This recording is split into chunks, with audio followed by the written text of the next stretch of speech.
This is Pastor Merle Brockhoff, St. James Lutheran Church, with the fourth of our video series on Task Force for Future. This one pertains to how the Clay County Clothes Closet would utilize the space that we have here. And to help us with that, we're going to let Debbie Butler, who is our office administrator, but also the CEO of Clay County Clothes Closet, give us a little tour of how they envision occupying this space. So here's Debbie.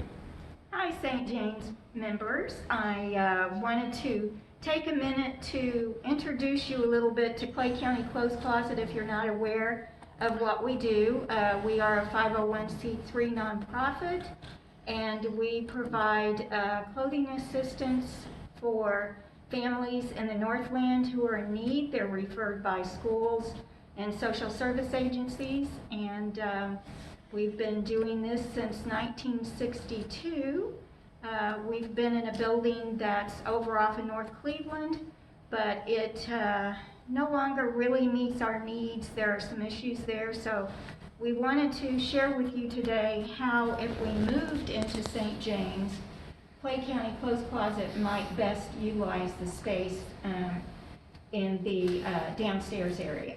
So just to give you a little background, everyone who's referred to the clothes closet does have an appointment that's set up for them. And so they would enter through these glass doors right here. The one awesome thing is they would have plenty of parking, which we don't have at Clay County Clothes Closet right now. So they would be able to park out here. Obviously, if they needed some assistance, they were in wheelchairs, they could park upstairs and come through the upstairs and utilize the elevator service to be able to get down here. And so when they would arrive, they would check in with Miss Gail, who is our scheduler, and she would be seated in this area. You're going to have to use your imagination because we obviously don't have walls or any furniture up, but she would utilize a check-in area right here that would have a file cabinet, her desk, and her computer. And so this is where Miss Gail would be located, and people would check in there, and then they would wait. We would have waiting areas. We would have obviously chairs all through here. We would have chairs through here.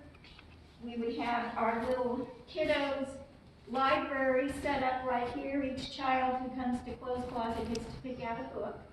So we would have our library and our little kids table set up here, and we would have more seating right here. So this would be great.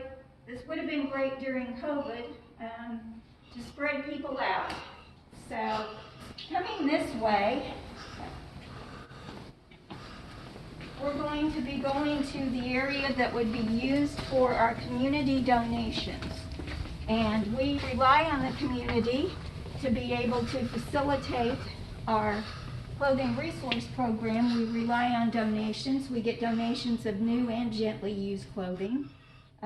So this space, basically this whole space in the Great Hall would be filled with shelving, with racking, and there'd also be an area that would be utilized for the ladies who put together clothing for the babies and the toddlers. We call them the baby ladies.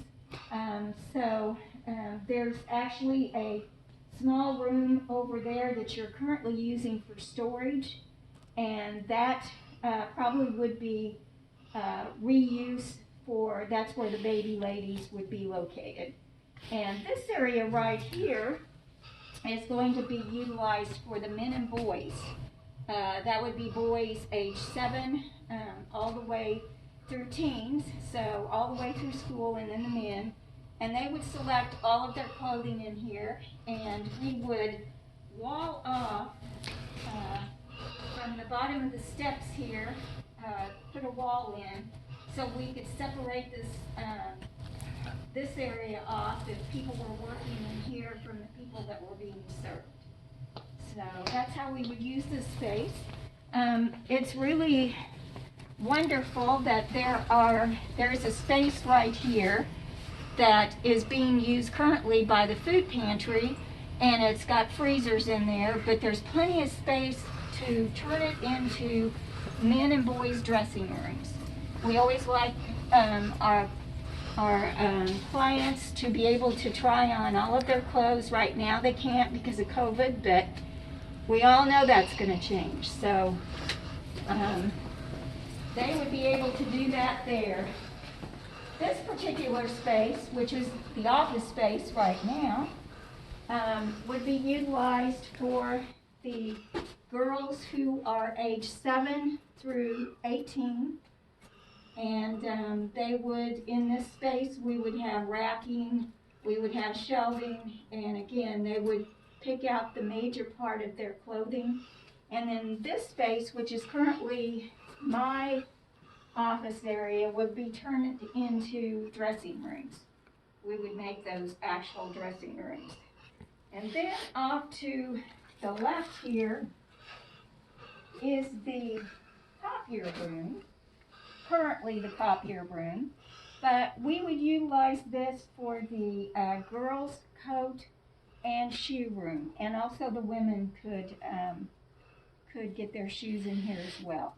So, and then down this hallway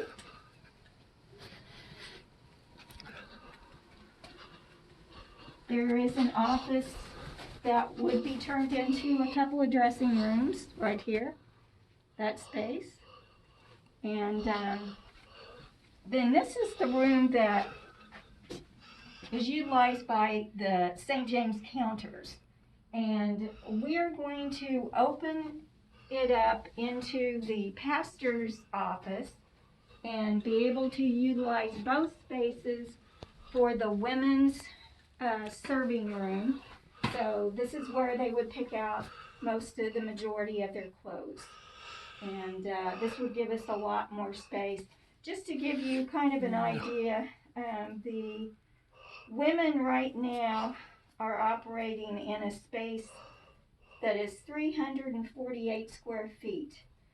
With this space, it would give them 460 square feet. So, you know, gaining more space is certainly going to be easier to be able to serve the amount of people. We normally serve about 2,700 individuals a year. So sometimes we could easily have 60 or 65 people waiting to be served. So this particular room, which is, this is Bethlehem room, or the library. Bethlehem room, or the library. This is what we would use for our girls and women's underwear and pajama room. So, and this will give us a lot more space. Just to give you an idea, right now the underwear pajama room is 63 square feet. Pretty small, and this is 152 square feet. So we are gaining some much needed space to be able to, you know, serve people, more people. We obviously know the need's increasing, so we want to be there to meet that need.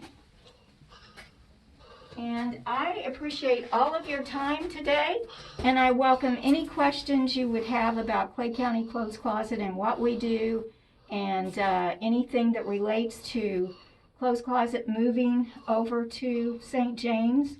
And I thank you very much for your time.